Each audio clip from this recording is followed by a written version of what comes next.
किसान आंदोलन एक बड़ा फैक्टर होगा यूपी चुनाव में? किसान आंदोलन एक बड़ा फैक्टर हो सकता है, लेकिन जो दिल्ली में जो बैठे हैं किसान, वो असल में किसान नहीं है। कौन है फिर वो तो डेली बेसिस पर लोग बैठे हैं, अय्यासी करते हुए पकड़े जा रहे हैं, चिकन खा रहे हैं, 500 रुपये 1000 रुपये डेली बेसिस पे ले रहे हैं। किसान बेचारा अपने खेत में काम कर रहा है, उसे कहाँ फुर्सत भी चाह रहा है। और जनसंख्या नियंत्रण होना भी चाहिए, अनलिमिटेड। क्यों होना चाहिए भाई जनसंख्या विस्फोट हो रहा है, संसाधन कम है, और इतनी सारी जनसंख्या बढ़ेगी, संसाधन तो बढ़ ही नहीं रहे, तो स्वाभाविक है महंगाई भी होगी, बेरोजगारी भी होगी, सब कुछ होगा। जनसंख्या नियंत्रण में रहेगी तभी तो मैनेज होगा, बैलेंस में रहना चाहिए हर चीज़ ना। मेरा ब्रजेश राजपूत एडवोकेट है। वकील साहब, क्या लग रहा है इस बार 2022 के चुनाव में हवा का रुख किस तरफ? मुझे तो लग रहा है कि योगी जी दोबारा रिवर्स करेंगे। विपक्ष कह रहा है कि कानून व्यवस्था फेल है, फर्जी एनकाउंटर हो रहे हैं।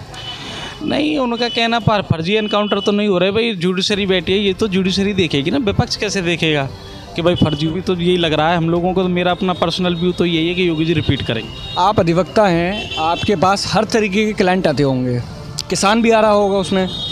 किसान की जुताई और सिंचाई बढ़ गई है, महंगाई हो गई है, इस पर आपको क्या लग रहा है? क्या इस बार किसान आंदोलन जो कि दिल्ली की सीमाओं पर चल रहा है, लगभग 1 साल पूरा होने वाला है, तो क्या किसान आंदोलन एक बड़ा फैक्टर होगा यूपी चुनाव में? किसान आंदोलन एक बड़ा फैक्टर हो सकता है, लेकिन जो दिल्ली में जो बैठे हैं किसान, वो असल में किसान नहीं है। कौन है फिर वो तो डेली बेसिस पर लोग बैठे हैं, अय्यासी करते हुए पकड़े जा रहे हैं, चिकन खा रहे हैं, 500 रुपये 1000 रुपये डेली बेसिस पे ले रहे हैं। किसान बेचारा अपने खेत में काम कर रहा है, उसे कहाँ फुर्सत दिल्ली में बैठने। लोग कह रहे हैं कि कुछ लोगों की किसान सम्मान निधि ही नहीं आ रही है। हाँ, ये इशू है कि कुछ लोगों की नहीं आ रही है, कुछ टेक्निकल हो सकता है, कुछ का इशू हो सकते हैं। इतना बड़ा एक अधिवक्ता के नाते आप उनको क्या सुझाव देंगे जिनकी किसान निधि नहीं आ रही है? उनको कहाँ जाना चाहिए? वो उनके लिए केंद्र बनाए हुए हैं, ब्लॉक पे केंद्र बने हुए हैं, वहाँ सुनवाई नहीं हो रही, वहाँ तो उसकी शिकायत करें। लेखपाल सुनवाई नहीं कर रहे, लेखपाल की शिकायत, तहसीलदार सुनवाई नहीं कर रहे, तहसीलदार की शिकायत करें, तहसीलदार की शिकायत करें। तहसीलदार नहीं कर रहे, फिर कहाँ जाए? जिलाधिकारी है, कोर्ट है, बहुत सारा सिस्टम है, पूरा चैनल है। जिलाधिकारी के पास इतना समय होता है कि एक आम किसान को सुन पाए? क्यों नहीं सुनेंगे? क्या हम गए ये सोच के चले जाए कि कोर्ट में बहुत सारी पेंडेंसी है केसेस की, तो हम केसेस अप्लाई नहीं दाखिल करेंगे या उस पर सुनवाई नहीं करेंगे? भाई प्रोसेस तो है हम। अच्छा, रोजगार, विपक्ष कह रहा है कि बेरोजगारी दर 70 साल में शीर्ष पर है।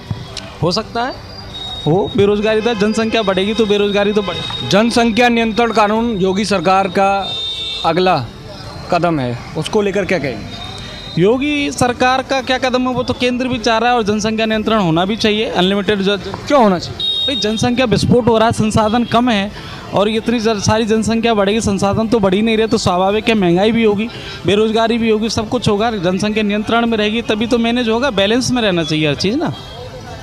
अखिलेश यादव कह रहे हैं कि हमारी सरकार बनेगी तो कुछ यूनिट दिल्ली मॉडल की तर्ज पर कुछ यूनिट फ्री देंगे। हाँ, दे सकते हैं, फ्री देंगे, वो दे सकते हैं, स्पेशल करके भी दे देते हैं। वो कौन से मजहब का कम फैलाते हैं, जातिवाद पे चलते हैं वो भी। अखिलेश यादव कह रहे हैं कि इस सरकार का अगर 2% भी अगर विरोध किया तो सीधे NSA की कार्रवाई के लिए तैयार रहिए। फिर किसने किया विरोध? मैं समझा नहीं। अखिलेश यादव कह रहे हैं कि अगर मान लीजिए अगर मैंने विरोध किया इस सरकार का, भाजपा की सरकार का, तो मेरे ऊपर NSA लगाई जाएगी। अखिलेश जी पे लगी है NSA? वो तो कह रहे हैं काफ़ी लोगों पे लगी। नहीं, वो भी तो विरोध कर रहे हैं, उन पे लगी? उन पे तो नहीं लगी ना। पर नहीं लगी, वो एक पार्टी के राष्ट्रीय अध्यक्ष हैं, लेकिन आम लोगों पर लग रही है, वो कह रहे हैं ऐसा। अच्छा, तो कानून पार्टी के राष्ट्रीय अध्यक्ष सचिव ये देख के चलेगा NSA लगने को? अगर वो पावर में तो लगा सकते हैं, किसी पे भी लगा सकते हैं। आजम खान जी जो जेल में गए, लालू प्रसाद जेल में गए, उनका लड़का जेल में गए ना। लॉ एंड ऑर्डर तो लॉ एंड ऑर्डर है। मुनव्वर राणा एक शायर हैं, उन्होंने कहा है कि ये जो तालिबानी हैं ये आतंकवादी नहीं है, ये आज़ादी के दीवाने हैं, दीवाने, शांति दूत हैं, वो शांति दूत हैं। मुनव्वर राणा के लिए क्या कहना चाहिए? अब वो वहाँ चले जाएं, अफगानिस्तान में, जहाँ आराम से रहें, वहाँ सुविधाएं उनके लिए, पूरा सब कुछ है। भारत अच्छा नहीं रहा तो वहाँ चले जाएं। अफगानिस्तान में मानव अधिकारों का क्या हो रहा है ये भी देख लें। अफगानिस्तान में कितनी शांति व्यवस्था है ये भी देख लें। कितना आदमी स्वतंत्र रह सकता है, संसाधनों को छोड़ के भाग रहे हैं, सांसद भाग रहे हैं, लोग भाग रहे हैं, अपना सारा कमाया हुआ वहीं छोड़ के भाग रहे हैं। वही अच्छा लग रहा है तो वहाँ चले जाएं ना, क्या दिक्कत है? बीजेपी कह रही है हमने 5 लाख रोजगार दिए हैं, विपक्ष कह रहा है कि रोजगार ध्वस्त है, महंगाई चरम सीमा पर है, विपक्ष को तो डिफेंस करना ही करना भाई। विपक्ष का किस लिए है फिर? विपक्ष का यही है, संसद तो चलने नहीं देते, संसद में बात करते हैं ना, यहाँ बाहर सड़कों पे बैठ के क्या बात है? विपक्ष कह रहा है कि जब भाजपा विपक्ष में थी तो सिलेंडर सर पर उठाकर और जो भी चीज़ महंगी होती थी उसको जो है बहुत तूल देने का कार्य बीजेपी करती थी, लेकिन अब सिलेंडर 900 रुपये हो गया है, पेट्रोल 100 रुपये हो गया है और सरसों का तेल 80 रुपये हो गया है।